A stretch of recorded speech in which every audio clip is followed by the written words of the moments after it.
The aviation unions have threatened to shut down Aero contractors' operations amid claims that the airline's management wants to lay off 40% of its employees. Joining us to discuss further, Arise business analyst Chika Mbonu. Chika, good morning to you. Thanks for joining us. Contentious issues. Inflation first, yeah? Yeah, but I mean, look at Zimbabwe. Yes, in just a week. But it's the same issue of demand management. Yes. Now, how do you allocate? And I'm making this comment because of the situation we face in Nigeria. Indeed. How do you allocate the scarce resource of foreign exchange? And so you're plugging in and plugging out, and just like we have been doing in our country here with the 41 items and lease, right. And you can lend money so that you don't have a lot of naira in their own local currency to chase the few dollars that they have. You've said that several times in analysis. It's difficult to allocate the FX, scarce FX. No matter the formula that you use, you're going to have problems. Yes. The important thing is to everybody just go out there and expand the supply of foreign exchange. But that's not what we're here, Inflation in Nigeria, the reports come out. Now, for our viewers, let me just say one or two things, just so, because when these things are thrown around sometimes, even some of us who are like in this core work tend to get confused. Now, inflation is usually measured on a high level with the three parameters. The first one is what they call the headline inflation. Yes. And that is like the inflation in totality in a country. And economists have put it in such a way that they compare the cost of Nigeria is done by the Federal Office of Statistics. Yes. So there's a basket of items. Let's not bore our readers with that, our listeners, viewers with that. Yeah. That already been pre-selected, and they compare the price for April last year. Yes.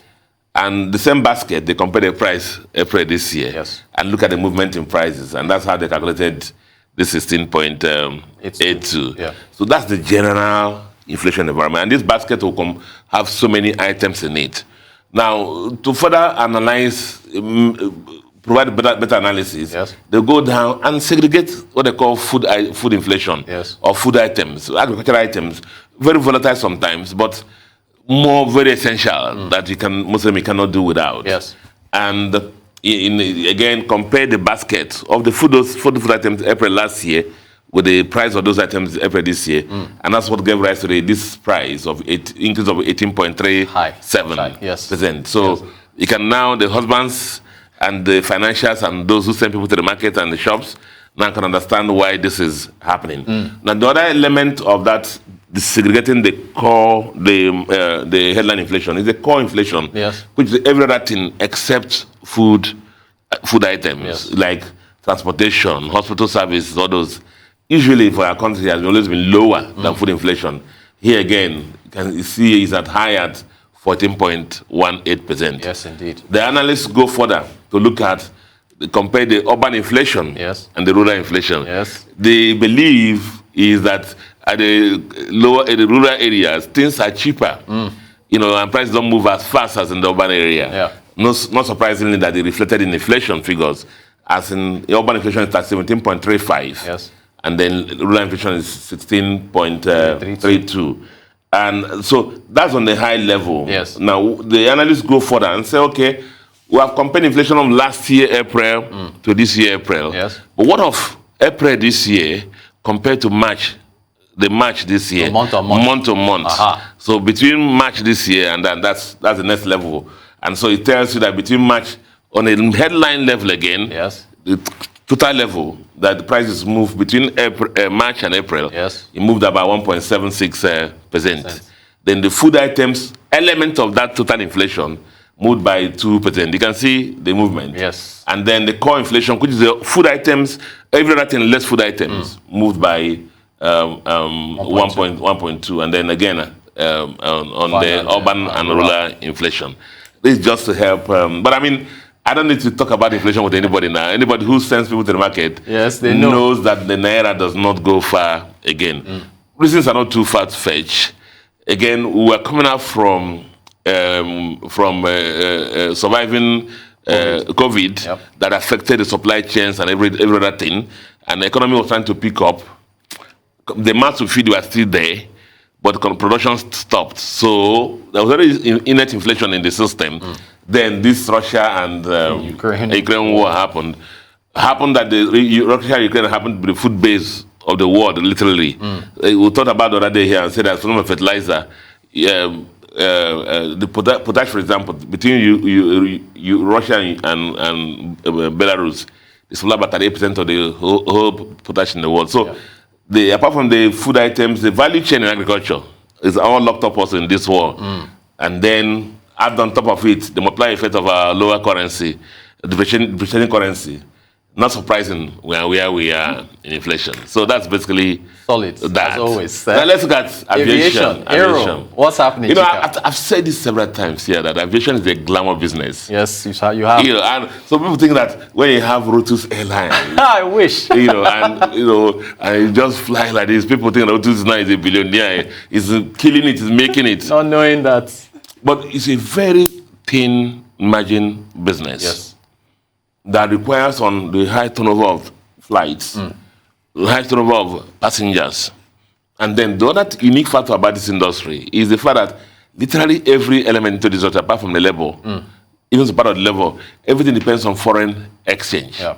And so the foreign exchange issues impact the revenues and the profits in the system, the airlines.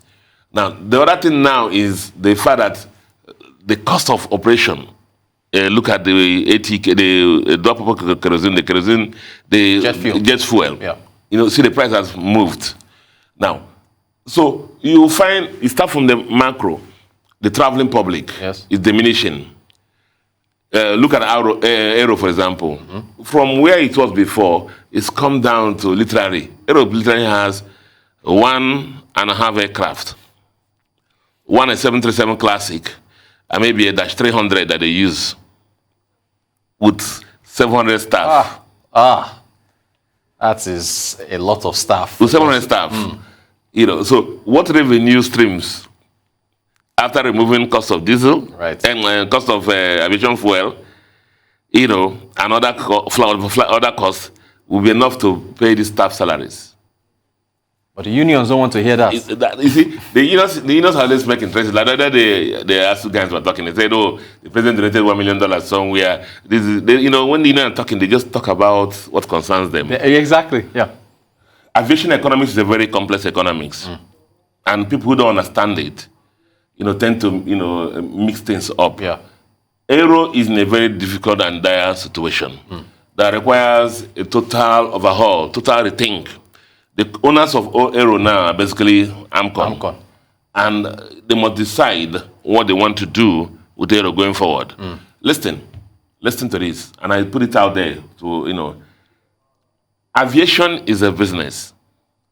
When businesses are in trouble, they require a turnaround process. When businesses are distressed. And they are, like they said in that movie, Tekken, there are special set of skills required to manage distress situations. Yes. That you're a pilot. Pilots, I respect all of you, does not mean you can run an airline. Normally. And especially when the airline is in distress. So everybody has to come in, the AMCON, the union, and come in and know that otherwise what will happen is that this airline will become a carcass very soon. And it will just collapse. And everybody will be the loser. But they will take your advice. Something has to be done. Arise Business Analyst Chika Mbonu, thanks for talking to us about inflation and aviation. We appreciate you. Thank you.